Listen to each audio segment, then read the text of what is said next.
Obviously, I don't have to introduce myself. What we're doing here is Satan versus Jesus. We're going to have a debate. Today is Friday, August 28th, 2015, and I'm going to read a little something for Jesus. And when I'm through with that, we're going to have him, give him a chance to respond to it. In the beginning, God created the heavens and the earth. The earth was without form and void. Darkness was upon the face of the deep. Then God said, "Let there be light." And there was light, and God saw that the light was good. There was evening, morning, one day. According to this biblical passage, I, Satan, was created on the first day, for I am the angel of light. This being said, I was the first angel, the most beautiful angel of all others to follow. I was, I am, and always will be the light. I will be the first to admit that I played a role in the tempting of mankind. Why? Had I not, Adam and Eve would have merely remained robot-like and or parasitic, if you will. They would have merely maintained no more of a level than a vegetative state within the Garden of Eden. None of you hearing or reading these words at this very moment, nor past nor future generations, would have truly experienced the gift of life at its finest. For Adam and Eve would have remained parasites throughout eternity, never to acquire true knowledge and experience all the pleasures that life has to offer. You would have never known what it was like to have loved your friends and other family members. Is it a case where God is such a controlling and jealous God that we were created to love Him only? God created Adam and Eve. My actions created you all. In being labeled the culprit and cause of doing so, I, and unfortunately many others, have and will be condemned by the Creator. Now let us put this into perspective. As punishment, I, Satan, was turned into a creepy crawly snake and cast out of heaven, just as one would discard a piece of trash without even giving it a second thought. Why? Because my actions went against the will of God.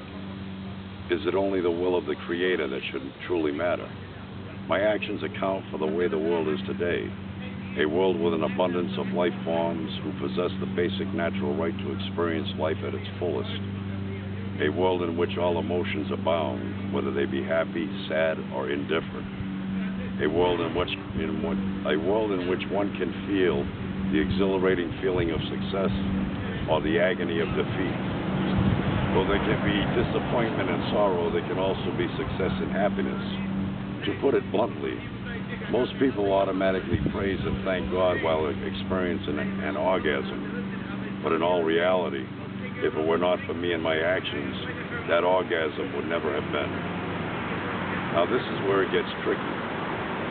The Creator is not a man in the clouds with a beard. I myself am not red and half animal, nor am I an ugly being with horns and a tail. I was given these images through folklore due to the wrath of God. I have always been a spirit of energy and light that was created by the purest, eternal source of energy, God Himself. What must be realized is within these energies lie positive and negative forces which must feed off of each other. There can be no light without darkness. Though I am associated with only the negative aspect source of energy, there is a positive and negative force within both the creative source and myself. We are all part of the same pure, eternal, creative source, and therefore maintain all the same attributes. This is where yin and yang, good and evil, come into fruition.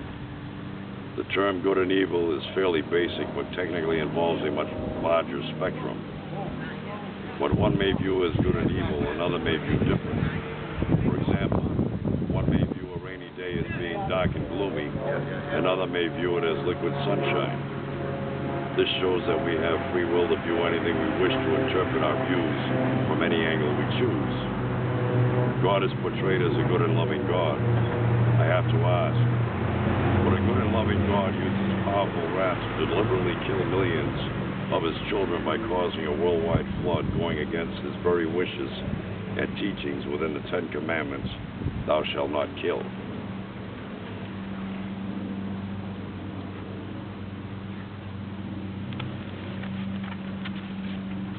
I am known for, connected to, and blamed for death and destruction. Contrary to popular belief, let it be known, I am pro-life.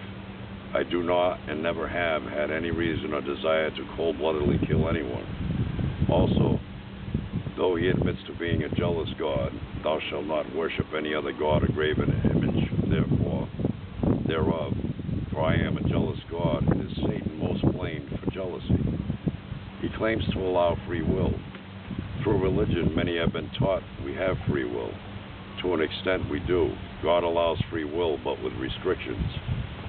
He claims the purpose of free will is to have the freedom to choose and love Him. As said, it is free will, but to an extent. In order for there to be true free will, there would surely be no threats of punishment from Him in the form of being condemned to eternal damnation, simply because one does something which is against His will. Eternal damnation is overkill. It is worse than death, which leads to another observation, the subject of hell. Who created hell? It was not I. For what purpose was it created?